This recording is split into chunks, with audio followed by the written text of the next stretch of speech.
दोस्तों यमुनानगर में 22 वर्षीय युवक के मर्डर केस का एक बड़ा मामला निकलकर सामने आ चुका है। जी हां, सूत्रों के हवाले से ये बड़ी खबर बीती रात के समय बाडी माजरा से सामने आई है।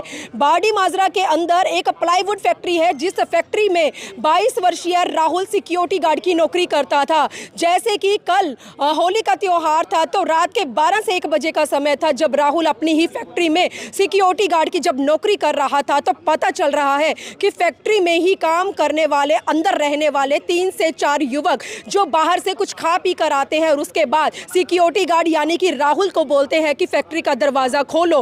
राहुल फैक्ट्री का दरवाज़ा नहीं खोलता, क्योंकि मालिक ने बोल रखा था कि रात को इतने बजे के बाद फैक्ट्री का दरवाज़ा किसी के भी कहने पे खोला नहीं जाएगा। लेकिन 3 से 4 युवक जिस तरह से रोश में आते हैं, उसके बाद ईंटों और पत्थरों से राहुल के ऊपर पथराव किया जाता है और उसे इस कदर घायल किया जाता है कि राहुल मौके पर ही दम तोड़ देता है। राहुल के जो सदस्य हैं पारिवारिक और जो दोस्त हैं, उन्हें सुबह के समय पता चलता है, क्योंकि डेड बॉडी वहीं थी। पुलिस के द्वारा उसकी डेड बॉडी को यमुनानगर के शहर में पहुंचाया जाता है।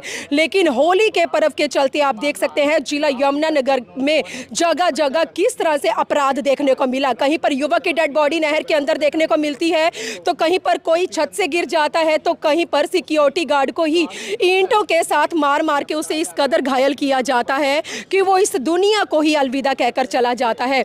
उसे इस बात का अंदाजा तक नहीं था कि उसी की फैक्ट्री में काम करने वाले 3-4 युवक उसकी मौत का कारण बनेंगे। पुलिस के द्वारा मामले में जाकर गहराई में जाकर इस मामले की तफ्तीश शुरू हो चुकी है। 3-4 युवक जिनके द्वारा इस बड़ी वारदात को अंजाम दिया गया, वो कहां पर हैं, किस हाल में है, मतलब कहां छिपे बैठे हैं, नहीं पता। लेकिन पुलिस अब आरोपियों की तलाश में जुट चुकी है। ये परिवार के लोग हैं, एक बार इनसे मामला जान लेते हैं कि किस तरह से इनको पता चलता है राहुल के साथ एक बड़ा हादसा हो चुका है। क्या नाम है सर आपका? राजेश कुमार यादव जी, राहुल के क्या रिश्ते में लगते हैं आप? मेरा चाचा का लड़का है। चाचे का बेटा। क्या हुआ था राहुल के साथ? बोल रहा लड़ाई झगड़ा हुआ था, बंदा में बोल रहा था गेट खोलने के लिए। अब क्या हुआ नहीं हुआ पता नहीं। पूरी बात बताएं आप। राहुल कहाँ का रहने वाला है, क्या काम करता था? प्लाईवुड में काम कर रहा था। हाँ, तो उसके ऊपर जो हमला हुआ, किन की ओर से हमला हुआ? लड़ाई झगड़ा हुआ था लेबर के पास। किस बात को लेकर लड़ाई झगड़ा हुआ था? अब ये पता नहीं अब किसका बात हुआ था लड़ाई झगड़ा। इसको बोला था गेट खोलने के लिए, गेट नहीं खोला था इसलिए। तो वो लड़के कौन थे जिन्होंने हमला किया इस पे? लड़का थाना पे है बोल रहे। नहीं, वो लड़के कहाँ के थे? कहाँ बाहर बुहर से आए? बिहार का था। बिहार का, इसी फैक्ट्री में काम कर रहा था, दोनों का काम कर रहा सर आप बताएं जरा। हाँ जी, आप बताएं पूरी बात क्या है। जी, वो जो है सिक्योरिटी गार्ड का ड्यूटी कर रहा था, तो बाबू का अलॉट है कि 10 साढ़े 10 बजे के बाद गेट नहीं खोलना, क्योंकि आजकल ऐसे ही लोग जो है नशे में कहीं गिर जाता है, पड़ जाता है, तो वो अपने गेट नहीं खोल रहा था। और ये भी पूरा पता नहीं है कि वो अंदर से बाहर जा रहा था कि बाहर से अंदर जा रहा था। जैसे मेरे को पता लगा है कि गेट नहीं खोलने पर उसको पत्थर मार दिया, नशे में था आदमी, उसको पत्थर मारा कि क्यों नहीं गेट खोलेगा, ऐसे उसे गाली गलौज किया, पत्थर मार दिया उसको, जो है मौके पे वो गिर गया। सुबह हम लोग को पता लगा है कि ये मर गया है। सिर्फ पत्थर मार के उसकी जान ले ली गई या किसी और हथियार का? नहीं, पत्थर मारा है पूरा, ये फ्रैक्चर कर दिया है पूरा। हाँ। जहाँ पर वो गिरा था कम से कम 1-1.5 किलो से ज़्यादा ब्लड गिरा हुआ है। ये सर फोड़ दिया, अगर ये टूट जाता जिंदा था, ये टूट जाता जिंदा रहता। लेकिन सर मारा किसने?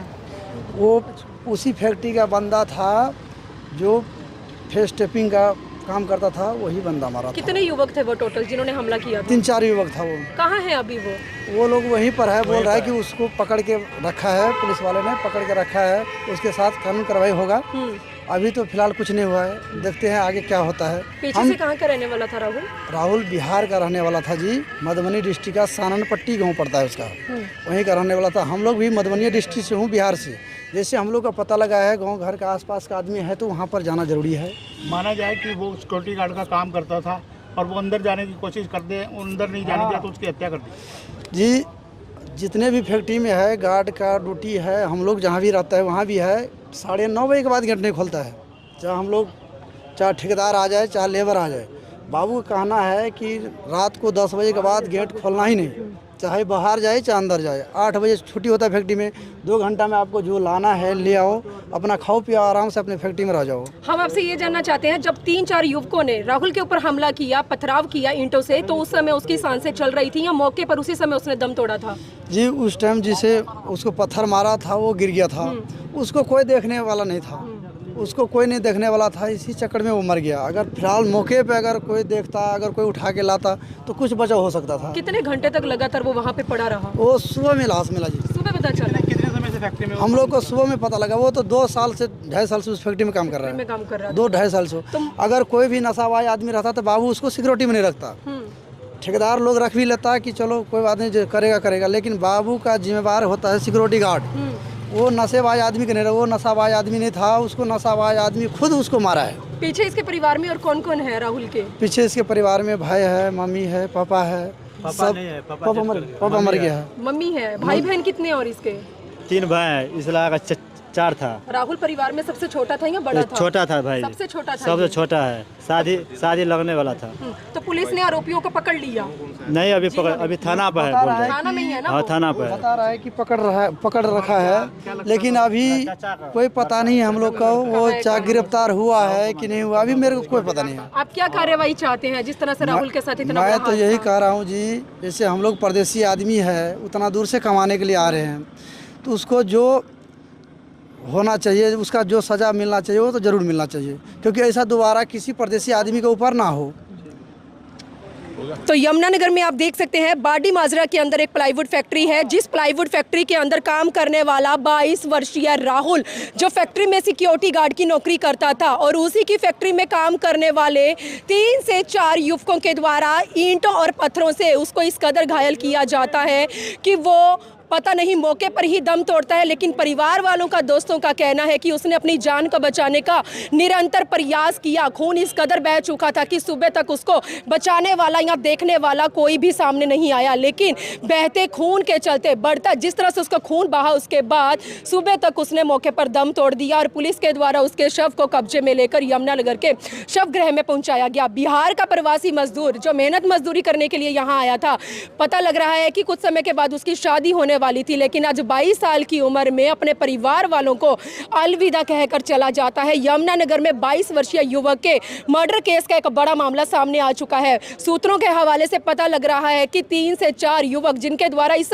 मर्डर केस को अंजाम दिया गया वो पुलिस की हिरासत में है। अब वो हिरासत में है या फरार हो चुके हैं अभी तक नहीं पता, लेकिन पुलिस इस केस में गहराई में जाकर तफ्तीश करने में जुट चुकी है। तो मेरी आप लोगों से अपील है कि आप लोग इस खबर को ज़्यादा से ज़्यादा शेयर करें। वीडियो जर्नलिस्ट मनप्रीत के साथ यमुनानगर के शवगृह से मनदीप कौर की रिपोर्ट।